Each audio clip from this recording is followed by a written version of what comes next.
नमस्कार। विजय प्रणाम बैंसला राम 8 राम जून की साहब। महापंचायत के बाद पहली बार आए आज मैं सामने। आपसे कुछ बात करना है।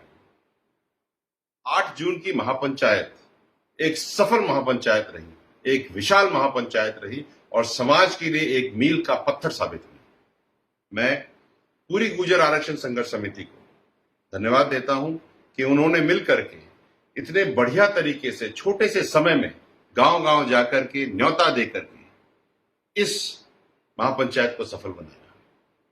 मैं पूरे राजस्थान की पूरी गुर्जर सरदारी को भी धन्यवाद देना चाहता हूं कि गुर्जर आरक्षण संघर्ष समिति के छोटे से निवेदन में पूरा और पूरी की पूरी सरदारी समाज की खड़ी होकर के जन सैलाब बन करके पीलूपुरा पहुंची और इस महापंचायत को सफल बनाया। मैं धन्यवाद देना चाहता हूं 27 गांव आंतली क्षेत्र गुड़ाचंद्र जी की सरदारी को, 12 गांव खटाना घाड़ को, 13 गांव श्री महावीर जी को, मेरे गांव मुंडिया और पूरी नंदी की ढाई को, 12 गांव बैसला, 12 गांव बिडरमास सहित समस्त मावाई घाड़, फागना घाड़ एवं डांग क्षेत्र और सोलंगा छोई कुंडा सहित समस्त 80 गांव नेहरा क्षेत्र की सरदारी को धन्यवाद, धन्यवाद और धन्यवाद। आप लोगों ने मिल करके घाड़ वाइज कौंधड़ी बांध कर पहुंचे और इस पंचायत को आपने सफल बनाया। मैं धन्यवाद देना चाहता हूं राजस्थान के इन क्षेत्रों की समाज की सरदारी को जिन्होंने शक्ति दी, ताकत दी।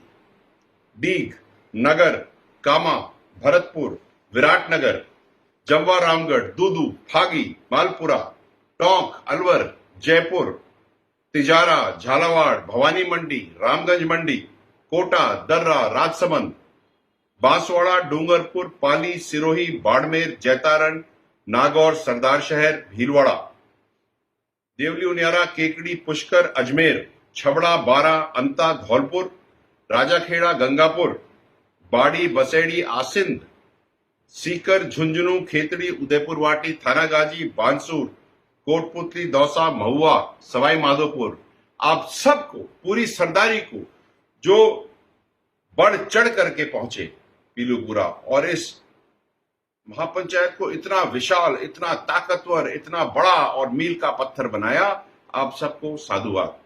साधुवाद जम्मू कश्मीर, पंजाब, हरियाणा, उत्तर प्रदेश, उत्तराखंड, मध्य प्रदेश और दिल्ली की समाज की सरदारी को भी जो अपने अपने साधन से पीलूपुरा पहुंचे। आप लोगों ने पीलूपुरा पहुंचकर पूरी पंचायत को, पूरे समाज को इतनी शक्ति, इतनी ताकत, इतना बल दिया है। हम आपके हरदम हमेशा आभारी रहेंगे। मैं धन्यवाद माननीय मुख्यमंत्री जी को भी देना चाहता हूं, पूरे पुलिस प्रशासन को भी देना चाहता हूं, पूरे एडमिनिस्ट्रेशन को भी देना चाहता हूं, जिन्होंने बखूबी तरीके से इस महापंचायत को करवाने में अपना अपना योगदान दिया। लोग पूरी सरदारी से मैं ये बात करना चाहता हूं कि ये समझिए कि सदियों से गुर्जर समाज संघर्ष करता आ रहा है और पिछले 17 साल से भी आपने अपना संघर्ष तो देखा ही है। 17 सालों में संघर्ष होता रहा, लेकिन संघर्ष के तरीके बदलते गए। इस बार की महापंचायत और पिछला संघर्ष जिसमें हमको बैकलॉग मिला, दोनों संघर्षों में आंदोलन की जरूरत नहीं पड़ी, लेकिन काम हो गया। तरीके बदलते हैं, समय बदलता है, लेकिन बदलते तरीकों और बदलते समयों के बीच हमें अपने पुराने तरीके नहीं भूलने चाहिए।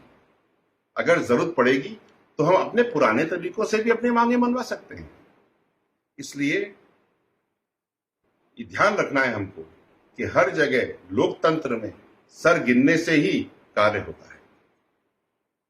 मैं एक और चर्चा करना चाहता हूं आप सबसे। मैं देख रहा था कि जो लोग पटरियों पर चढ़ गए वो कैसे चढ़े, क्या हुआ।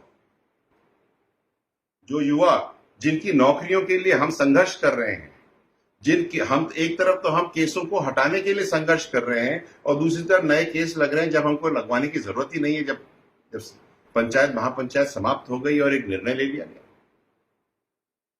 Facebook, social media influencers reel बनाने वालों के चक्कर में हम अपना भविष्य अंधकार में कर रहे हैं। ये मैं आपसे कहना चाहता हूं साहब, युवाओं से खास करके कहना चाहता हूं। युवाओं, अगर आपको अपने आइडल ही बनाने हैं, अगर आपको किसी को आप देखना ही है आगे, तो विजय गुजर को बनाइए, कोमल गुजर को बनाइए। इन लोगों ने अपने दम पर मेहनत से अपने जीवन को एक डायरेक्शन दिया, एक रास्ता दिया, एक रुख दिया, और वो अब अपनी अपनी जगह पर खम की तरह खड़े हैं। अब आप ये देखिए कि हम तो कर रहे हैं आपकी नौकरियों की कोशिश, और आपके अब केस लग रहे हैं। अब दुविधा की स्थिति आ गई है साहब। इसलिए मैं माननीय मुख्यमंत्री जी से निवेदन करना चाहता हूं कि वश हो गया साहब, लोग लड़के को बरगला दिया गया और जोश में इनको लेकर के पटरी पे बिठा दिया गया, जोश में होश खो बैठे। इनकी गलती है, सरासर गलती है, लेकिन ये अपने ही समाज के, अपने ही राजस्थान के बच्चे हैं। अगर हम इनके केसेस में संवेदनशीलता दिखाएं, इनको बचाएं, तो हमारा समाज और हमारे समाज की आने वाली पीढ़ी और युवा थोड़ा सा ठीक महसूस करेगा। इसलिए मैं एक बात और आप सबसे कहना चाहता हूं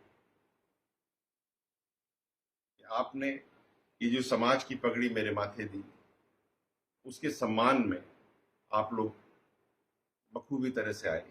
आपने मेरा मान भी बढ़ाया, आपने समाज का मान भी बढ़ाया, आपने मुझे एक ऐसे मेरी जिम्मेदारी को और बढ़िया तरीके से पूरा करने की आपने मेरे को आश्वासन भी दिलवाया और मेहनत भी दिलवाई और मेरे को सपोर्ट भी किया। इसके लिए साधुवाद है पूरी सरदारी को। उन बुजुर्गों को साधुवाद है जो कड़ी धूप में 48 डिग्री टेम्परेचर में धूप में बैठे, पसीने से तर, लेकिन समझौता मसौदे का इंतजार करते रहे। आप सबको मेरे हृदय के कण कण से धन्यवाद है। और अगर हम इसी तरह से अपने समाज के लिए निरंतर संघर्ष करते रहेंगे, तो मेरा पूर्ण विश्वास है कि हम समाज को उस जगह ले जा पाएंगे जहां पे कर्नल बेंसला का विजन था, अच्छी शिक्षा, अच्छा स्वास्थ्य, पढ़ी लिखी माँ और कर्ज मुक्त समाज। इस चीज के लिए ही तो हम कार्य कर रहे हैं। ये जो कवायद महापंचायत की थी, इसी के लिए तो थी। इसलिए आप सबका धन्यवाद। मैं ये और कहना चाहता हूं कि कार्य शुरू होने वाला है। 1-2 दिन में हमारी मीटिंग शुरू हो जाएगी। महापंचायत के बाद जो निर्णय आया, उसमें हमारी एक देवनारायण योजना के मॉनिटरिंग मीटिंग शुरू हो जाएंगी।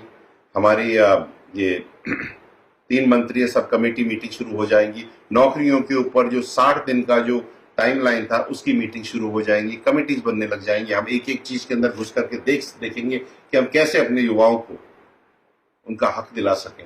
ये संघर्ष की लड़ाई है साहब, ये मिलकर लड़ी जाएगी, टुकड़ों में नहीं लड़ी जाएगी। इसलिए आप सबसे मेरा निवेदन है, संगठित रहिए, एकजुट रहिए, एक जाजम पे रहिए, आपके काम होंगे। हम प्रयास करेंगे कि जल्द आपको आपकी चीजें मिलें। केसेस निस्तारण कराने हैं, सब काम करने हैं। अंत में मैं माननीय मुख्यमंत्री जी से निवेदन करूंगा कि महोदय, जो समझौता हुआ, जो समय सीमा में समझौते में जो कार्य करने थे, आप कृपया इनको करवाएं, जिससे कि हमारा समाज और आगे बढ़ सके। अंत में आप सबको धन्यवाद देते हुए मैं एक ही बात, जो कर्नल साहब की बात है, वो आपसे कहूंगा कि आगे बढ़ो, तरक्की करो, छा जाओ और छाए रहो। आपका बहुत बहुत धन्यवाद। राम राम साहब।